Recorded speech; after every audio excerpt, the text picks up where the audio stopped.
What do you think the dating scene is like in Toronto? I think the dating scene in Toronto is horrible. I think the dating scene could use so much work. Hello everyone, welcome back to the Dating View.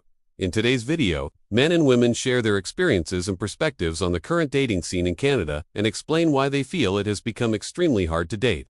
They talk about the challenges they face, the cultural and social dynamics they've noticed, and how modern dating expectations impact their ability to form real connections. This video explores what dating feels like in Canada today through honest stories, observations, and personal experiences, highlighting why so many people feel frustrated and discouraged navigating relationships right now.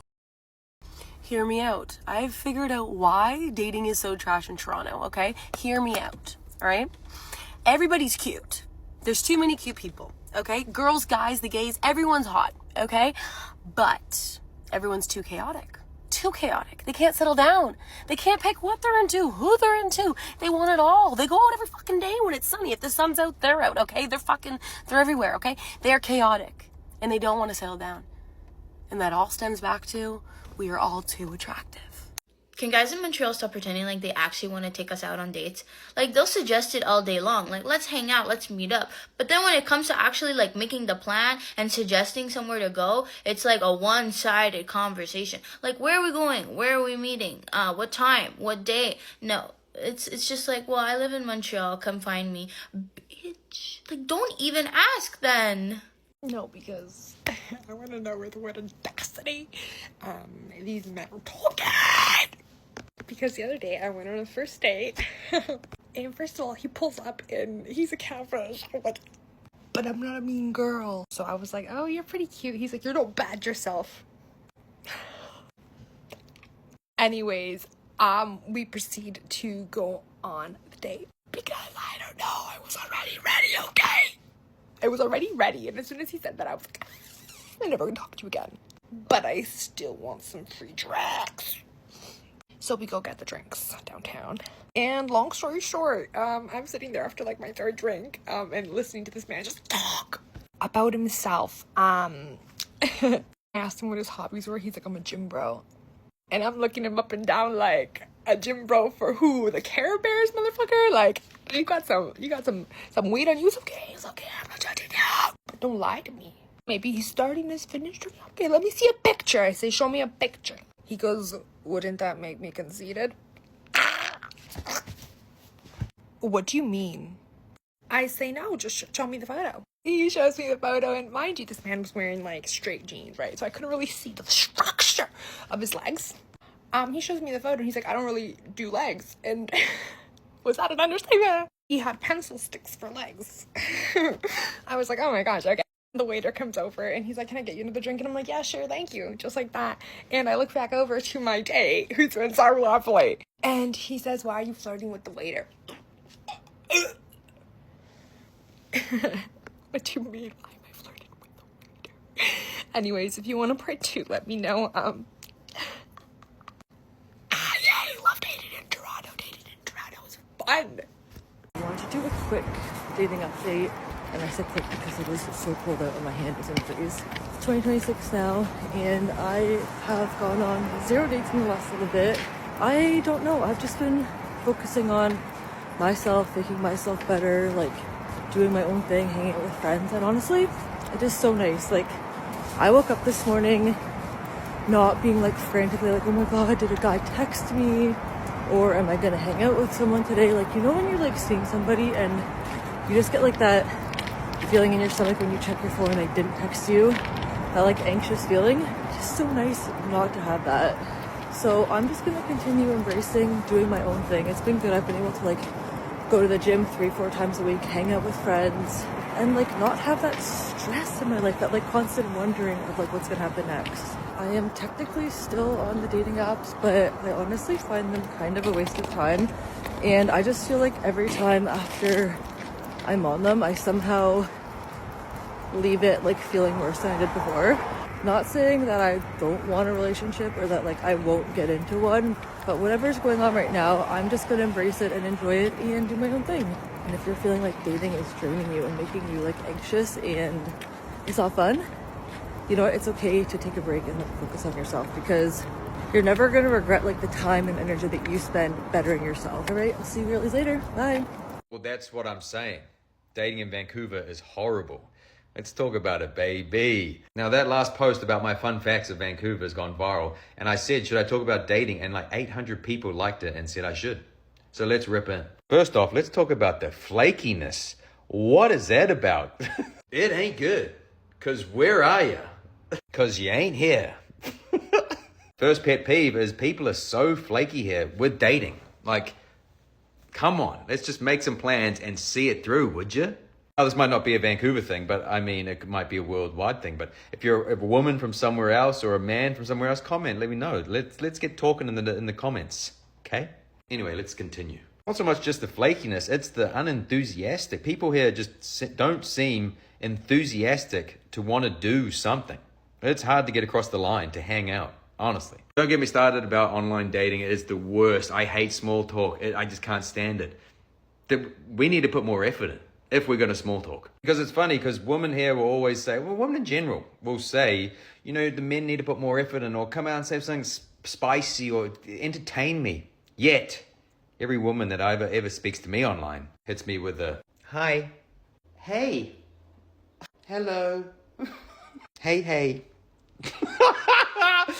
What is that? Give me something more, baby. I also don't drink, so it makes it, like, I'm not out partying, so that's another thing. Like, I don't know, people get weird about that. But also, I'm on Bumble, had probably like 3 matches in 3 months. Just unenthusiastic. I also know someone, she had got on Hinge, had 2,000 people follow within 3 days. That's too many options. That's another problem that we got going on. Anyway, I'll circle back to that. We'll come back to that. Let me keep yapping about the other thing. I had a woman online say, I think her prompt was on Raya as well. Don't be getting started about that. They're beautiful people, but still don't say anything. I almost think that's just an ego stroke for them. You match with someone, say nothing, but they feel good that they matched. But her prompt or her little thing was, I love good banter and I want to be pursued. So I opened with, ooh, spicy. What?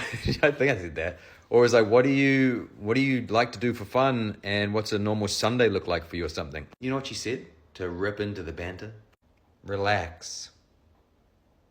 Period. You're gone. Next. Another one said, oh, I love jokes. God, I got all the jokes. I'm so funny or something like that. I said, hey, what's your best joke? I don't have any. And you're gone. Get out of here. I think with online social media and all that in this day and age, there's just too many options for everybody. Like you meet someone, back in the day, you'd meet someone. It cost, back in the day, if you were texting someone, it was $20 to top up, and it cost 20 cents a text. You'd meet up, vibe, see if you like each other, get to know each other, have a good time, and then you would probably be focused on one person. Now, with this day and age, you've got Instagram, you've got people at the tips of your fingers everywhere. If someone good looking, you could be talking to someone you really get along with, but all of a sudden someone comes out of the woodwork and, oh my God, what? And you're talking to someone else online, everywhere. It's crazy. I feel like everyone's burnt out. Probably another thing. It costs an arm and a leg here, okay? We're all just trying to survive. Also, it's raining, just so you know. But I feel like a lot of people here are probably just focused on themselves doing their own thing. Like, I'm not actively dating. It's just exhausting. I think I've had 2 dates in the last 7 months. Not good. But I am interested to hear what everyone else is dealing with around the world, or if is this a me thing? This could be another people thing. Other guys dealing with this, other women dealing with this. Let me know, baby. But one thing I do not understand, and tell me if you with me on this. If you have a partner or you're with someone and you don't post them at all on your socials, what the is that? Are you bonkers? I know people who are in a full-blown relationship and she posts on Instagram, you would assume she's single. Not one picture of the dude. What is with that? That has to be a major red flag. Like, you got a full-blown missus, nowhere to be seen. Okay? That's crazy talk. Post your dude. Put it in the comments. I want to know, am I alone in feeling like I feel? Or are we in this together, baby? I'll see you there. Something that you hear a lot living in Toronto are people complaining about how bad the dating is here. You hear all the time. They're like, I hate the dating pool here. It's so bad. Like, people suck here. And I was one of those people. I agreed with that. But now I'm starting to realize that this is not a Toronto issue. This is a worldwide issue now. You go to New York, they're complaining about the same thing. Miami, same thing. Dating sucks here. Vancouver, LA, the UK sucks. All across Europe, Australia, that's the furthest place you can go. They're complaining too. So what does that tell you? Maybe people just suck now, in general. And why is that? And I think I figured it out. And usually the first thing people blame is social media. They'll say, it's social media, it's the dating apps, it's this, it's that. And of course, those certainly play a factor in it. Like, I'm not denying that. But why does it play a factor in it? The core issue is not the apps. The core issue is a lack of values in general society now. Like, across society, there's a lack of general values, integrity, loyalty, compassion. All of these things have now become secondary to what people seem to value most, and that is themselves. You should value yourself, not saying you shouldn't, but what I'm trying to say is people don't want to be inconvenienced anymore. That's what I've realized. Now become like, what I want, what my truth is, what I believe is best for me is number one. And anybody or anything that gets in the way of that should not be in my life, should not be worth a minute of my time. And that's just wrong. I saw a post the other day that it really spoke to me. And it was a very simple post. This girl just said, on my way to the airport at 7 a.m. to pick up my friend, because if I want a village, I need to be a villager. And it's as simple as that. You have to normalize inconveniencing yourself from time to time in order to show up for somebody. And it goes far beyond just showing up for somebody. You have to get comfortable with doing things that don't feel good in that moment, saying no to temptation, remaining disciplined simply because it's the right thing to do, and you don't want to hurt people. Like, that's the bottom line. Another issue with this value situation is the fact that a lot of people don't know themselves, and a lot of people are extremely insecure. And it's not enough for them to look at themselves in the mirror and say, you're smart, you're a good person. It's not enough for people to say that to themselves. They need external validation 24/7. They need people to validate who they are, instead of it just being like, I know myself. I know what I deserve. I know what I want in life. And this is how I'm going to live my life. Like, everybody is always looking out for outwards validation. Insecurity manifests itself in very deranged ways. I actually said once before that one of the biggest red flags in a person that I will stay far, far away from is somebody who's extremely insecure of themselves, who constantly needs attention, who constantly needs people to be praising them, who can't be happy for anybody else. Those are the most toxic types of people because they will step on everybody else in order to make themselves feel good in that moment. They don't know loyalty. And in my opinion, loyalty is one of the most important values and one of the values that seems to be the most deficient in our society. And the last thing that I'll say is, because I started this by talking about the dating pool, we need to collectively start shaming people who don't display the proper values, things like loyalty. It is not normal to cheat. It is not normal to do that. That is betrayal. That is taking the person who's supposed to be the most important, closest person to you and purposely harming them and going against them for your own personal gain, your own personal pleasure. Like, that is the deepest form of betrayal. That is not normal to be able to do that. The fact that people are out here doing that and thinking it's fine because everybody else is doing it, it's normal, like, that is not normal. You have a severe character flaw. Figure that out. Yo, Toronto, we need a word about the dating scene, because, look, man, honestly, Toronto has a lot of good-looking people. And when I scroll through my TikTok and my algorithm and everything, I hear on both sides, girls are like, you know, women are like this, guys are like that, all this crazy nonsense, you know, dating so rough. But honestly, like, we gotta fix up in ways where it's just like, I don't know, personally me, and don't take it like, like take it for your own opinion, but I'm very grateful if I go on dates. It's because like I had to put in work to with books, therapy, everything, a lot of internal work, outer work.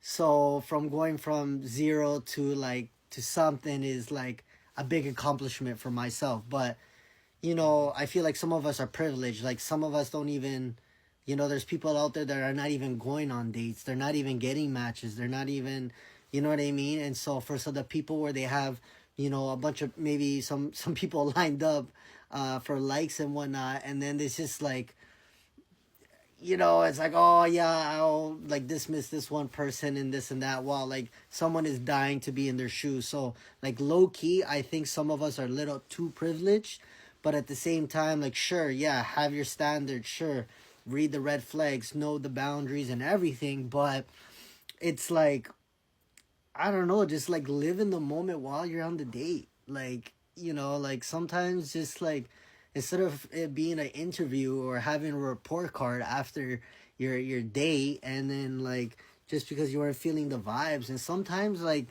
I feel like attraction with people is just like you don't know sometimes in the first date, like it takes a little time, like you don't like it's hard to say from first date if you actually feel attraction from people. So it's just crazy. Well, the thing is, like when I go to another country, right, and correct me if I'm wrong, it could be because of my green card or whatever, but that's a whole different story. But if I go to another country, there is no icks, there is no like, I don't know, certain standards or all this like crazy, like sure, yeah, you want to have some mannerism, but they're living through the passion and whatnot. And what I was even also told too, that there is no like talking stages in other parts of the world. It's just like, oh, you like me, I like you, all right, let's like just whatever, take it serious. Or it's just like, so I don't know. My objective of this video is just next time you go on a date, just be grateful that you're in present with someone, even if you don't like him, if you don't like them, they don't like you, whatever, because personally, some people don't even have that privilege or even have that like, that chance to even go, and they're still doing self work just to get there while, you know what I mean, you're going on dates and whatnot. So I don't know. I just find it weird that as the city of Toronto has good looking people, male and female, and then I can really see the comments being like, oh no, like what kind of males are you talking? What kind of like, I know there's good looking male and there's good looking like, there's no way, like we're a mixed culture. We have different mixed cultures together. And you're telling me that we don't have like the good, like one of the best looking people possibly in the world, I think. Like even rappers and people, celebrities who come to Toronto will say like, yo, Toronto is very underrated, like for its good looking people. So we can't, I really think we can't bash our dating scene. I think we have to, look at ourselves and hold some accountable and be like, you know what?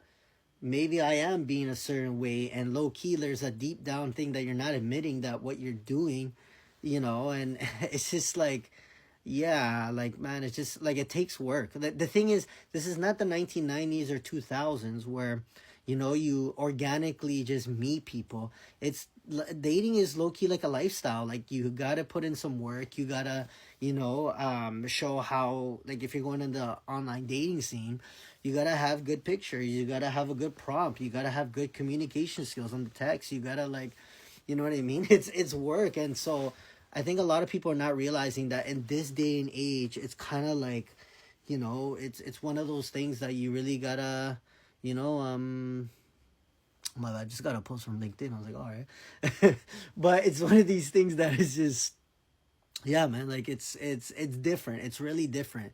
And the way how people find value in things, and I notice people are putting content because of clout. They just want to grab this attention and stuff I don't find it's true. I don't find it's true, because in reality, when, I do go on dates, or when, when actually being in the Toronto dating, like whatever scene and whatnot, it's different. It's different. Not everybody is a certain way. Not everyone's like that and whatever. So, just let it, I'm not just going off, but I'm just saying like enjoy, like when you're on a date, just enjoy it. Like, you know what I mean? And sure, it's tough. Yeah, sure, you're gonna get rejection. Sure, you're gonna get these things and things that are gonna happen. But it's just like, it's rough, man. Like sometimes you might get ghosted like 5 times in 1 week, and you might like it really. And I don't like I won't say I don't like that, but it's like it is what it is, and it's part of. Like, I want to say it's part of the game, but fuck, like, you know what I mean? It's one of those things that if we just, I don't know, just like appreciate it more, just had some passion towards a date and everything, maybe because that's just a little bit of my Latino side in me, but that comes out, but it's like, and fuck, man. So, that's all, but I hope we could just like fix up, but I don't know, by the Western culture and everything, by clout that everyone's posting, it's looking kind of rough, but there's always a bright side, and it's your mindset about it. Let me know what y'all think in the comments. What do you think the dating scene is like in Toronto? I think the dating scene in Toronto is horrible. I think the dating scene could use so much work. I think we should have a workshop every Monday to Thursday, and just for men though. I think the girls are doing great. Okay. But I think the men need to take a seat. I know there's a lot of people in Toronto. I think we could have like every Tuesday is people from Yorkville. Every Wednesday is people from King Street. King Street. You thought about this. I've thought about it all. Okay. And I'm like, let me have like a bit of a study session, because I can teach, but they just have to be open to listen, So horrible. Okay. But not as bad as New York at all, So, by any means. do you know what? I've actually heard New York's really bad too. Okay. But why do you think it's so bad in Toronto? I think that there is, just like New York and any big city, you have there's more women wanting relationships than there are men, correct? Can you agree with me on that? I would agree with that, yes. So there are more women looking for these relationships everywhere they go. At gyms, at the mall, out going to dinner or to bars or to clubs, whatever. They're all looking, and they are seeking that validation from men, whereas men aren't looking for it. Toronto men, I don't know what you're doing. My sister just gave me full access to her dating apps. I'm not impressed, guys. I am engaged with 2 kids. I am out of the game, but I'm trying to help my sister find someone. The profiles, guys. I am not being shallow here. I'm not talking even about looks. I'm literally just talking about the vibes. I'm seeing guys that have been couch rotting all day. I'm seeing guys posing next to Pillsbury Doughboy. I'm seeing guys doing very creepy selfies. And I'm seeing some like really bad pickup lines. I haven't seen a single fish picture though, and that was like a really popular thing when I was single. So good on that, but yeah. Act like you're looking for someone. Act like you actually want to find your soulmate. This is where to find a romantic partner in Canada. So don't go here unless you earn 7 figures, or unless you're looking for somebody who's actively pursuing a career on TikTok. So go here if you don't actually like the outdoors, but love to pretend to. You also have to earn a 7-figure salary. So go here if you want to date somebody who thinks they're American and probably would have voted for Trump. More specifically, this area right here. Just don't go here at all. So go here if you want somebody who's well-dressed, artsy, and French, but will probably ghost you. So go here if you want somebody who makes being overly nice their whole personality, but secretly hates everybody who's not from the East Coast. And last but not least, go here if you want somebody who's nice and who will just take care of you. Good morning. I was quickly do my hair while I quickly start the first episode of my series called the dating scene in Canada from tourist POV. So one thing you should expect if you are going to be actively dating in Canada is age difference. Like, maybe because I came in as a student, right? So I met a lot of people that were younger than myself. And most people that were my age were actually already in something serious, or either they are married, yada yada yada, stuff like that. Another thing that I also observed is married men. Like, you have a lot of married people come and approach you. Yeah, expect that. So it's either you see people that are younger than you, or you see people that are married. To get somebody that is within your age range, for those that are in their mid to late 20s, it's going to be by a connection, or just maybe you're lucky enough to find a classmate of yours that is single. And you should also be open to date outside your race. If you're Nigerian, you should be open to date other people, because you might really not get people within your race, especially like Nigerians that are single. Some of them already have something serious back home, so they might just want to play you for a while, and that's not something you want to do to yourself, to be honest. If you've experienced any of these things I said, either like older people, you get more older people approach you since you got here, or underage approach you since you got here, or your experience with dating within your range and finding out that they actually have something serious, I would like to know in the comment section. Bye guys, see you in the next episode. What's one dating advice that you would give someone that's trying to date in Ottawa? Don't go on dating apps. They're so bad. Don't meet anyone in a club. That's a good one. Just be honest with each other. All honesty is great. Don't hook up with anyone at Fish or the Waverly. I am back to trigger some more men. I'm doing another part of my Hinge no-go. A Hinge no-go is basically a thing that I see on a person's dating profile that makes me go immediate no. I see a lot of pictures on people's profiles that should belong on their resume or their LinkedIn. Or they probably already are. I feel like people's profiles should be an extension of themselves. Even though you're proud of your job, or you just got a good picture that your job took for you or whatever, it's just very awkward and it feels a little bit forced almost. So yeah, no resume pictures, please. Next up is being a pen pal. It's actually not for the profile, but after I've matched with somebody. It's the fact when people want to talk for a long time. After I match with somebody, that's an indication of being interested. And some people just want to talk for a really long time. And I'm sorry, I do not have the time to be a pen pal. Like, either ask me out on a date or I will not be continuing this conversation. Also, writing for such a long time makes me change my mind. And the third one is always going to be a prompt mention, because they are actually so bad. But a few I've been seeing recently is people using emojis as the responses, and I feel like that's so lazy. Like, you can write words, like come up with something. Also, the people who literally write like you as all their 3 responses, it's so boring and so like not unique too, which is also very sad. That was all I had for today, so let me know if you want to see more.